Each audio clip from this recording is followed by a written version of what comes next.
Alrighty, this is Chris from MarketSwingTrader.com. Tonight we're going to go over calendar spreads. Now, just a reminder, this is only used for educational purposes. It's not an endorsement to purchase any stock or option. Please consult a licensed financial advisor before investing any real money. And like I always say, paper trade.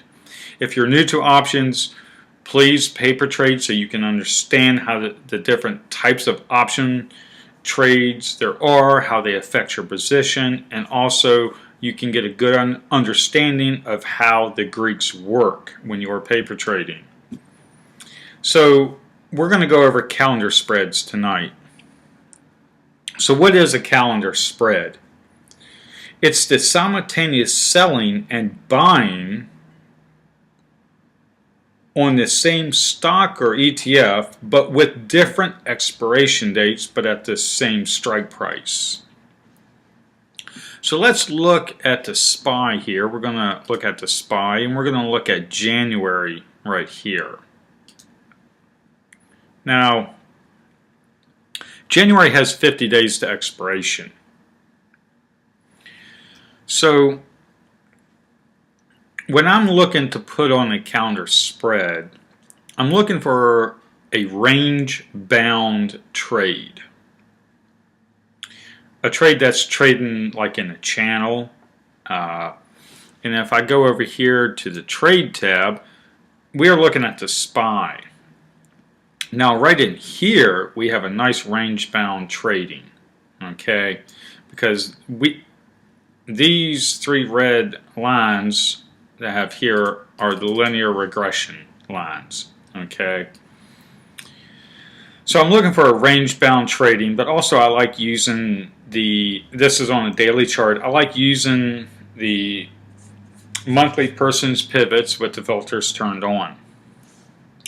So I'm looking for a range-bound trading, and you do have to do some technical analysis when you are trading calendars. You just can't throw them on and hope that they work. So I'm looking for a range-bound trade.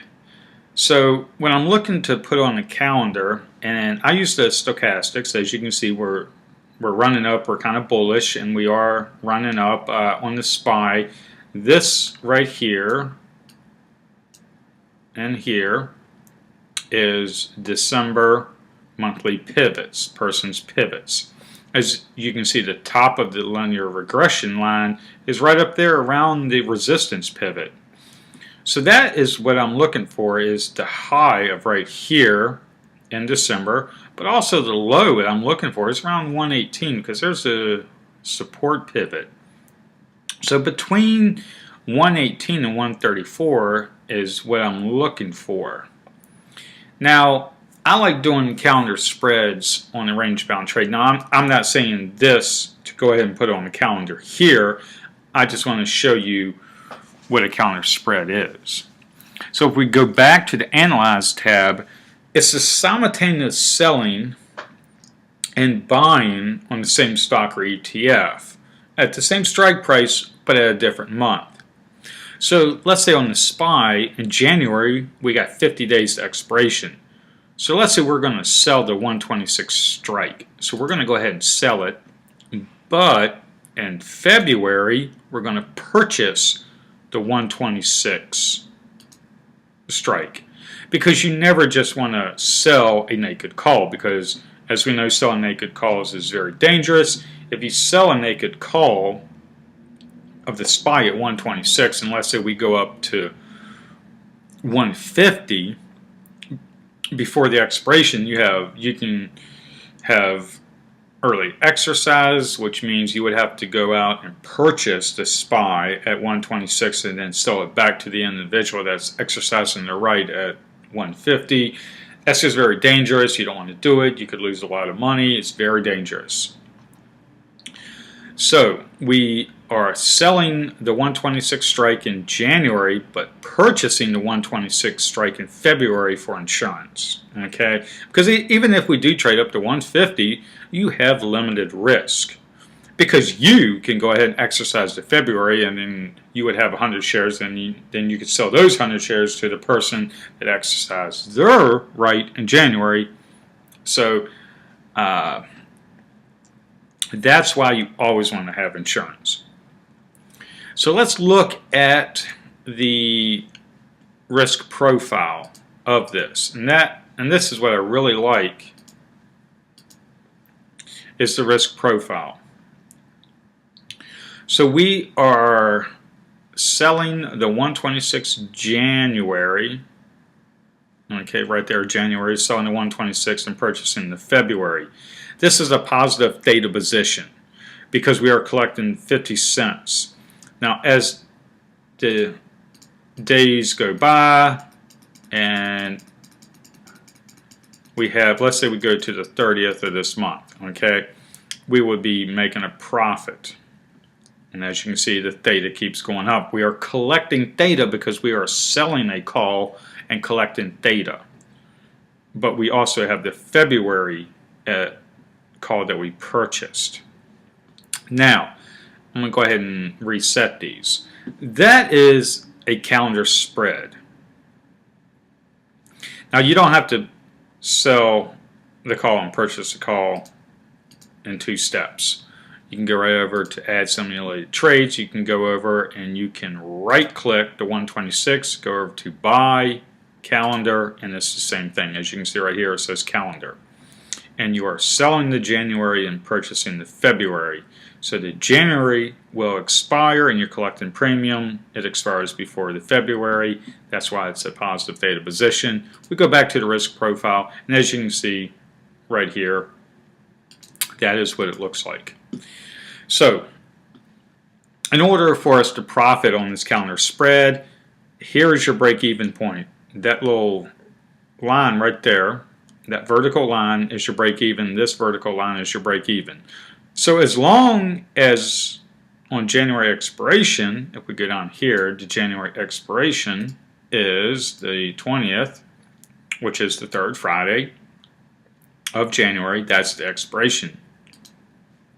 So at expiration, as long as we're trading in between here, which is 121.56, and here, which is 130.82, we are not going to lose any money at expiration. The white line is your profit. The red line is your profit at expiration. So the white line is your current profit, and the red line is the profit that you would make at expiration. Now, this is a defined risk trade because the max margin, well, the margin you have to put up is around $135, as you can see right here. $135, also right down in here, the white line and the red line, as you can see, the profit and loss. So the red line says 135.59. That is the margin required to put on this trade. It's just about $135.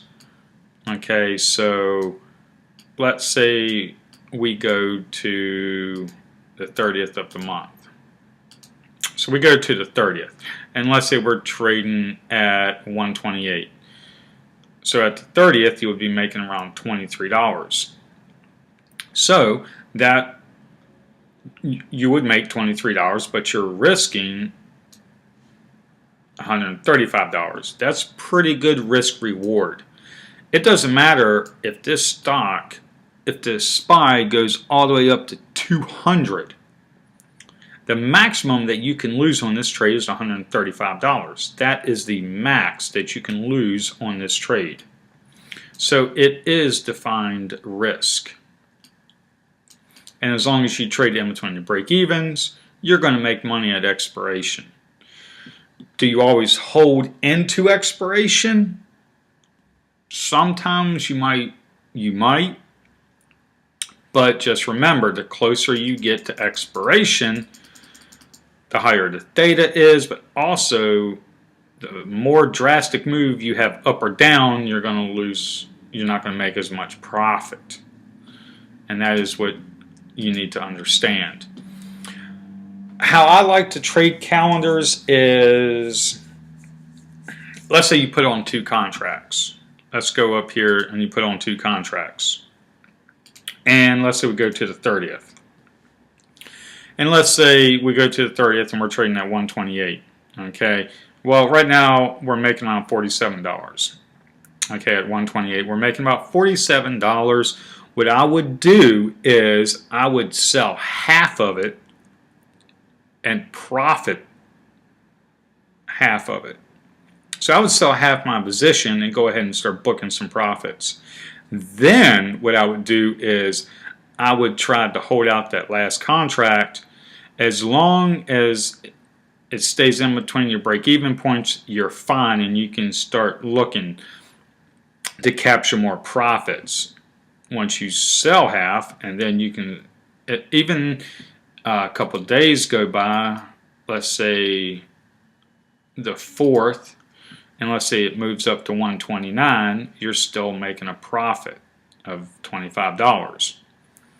That is how I like to trade calendars, is I like to try and put some profit into my pocket and then not lose money. And I have defined risk. If we have a blowout rally, I have defined risk. I can only lose $135 left on the trade. If we sell off drastically,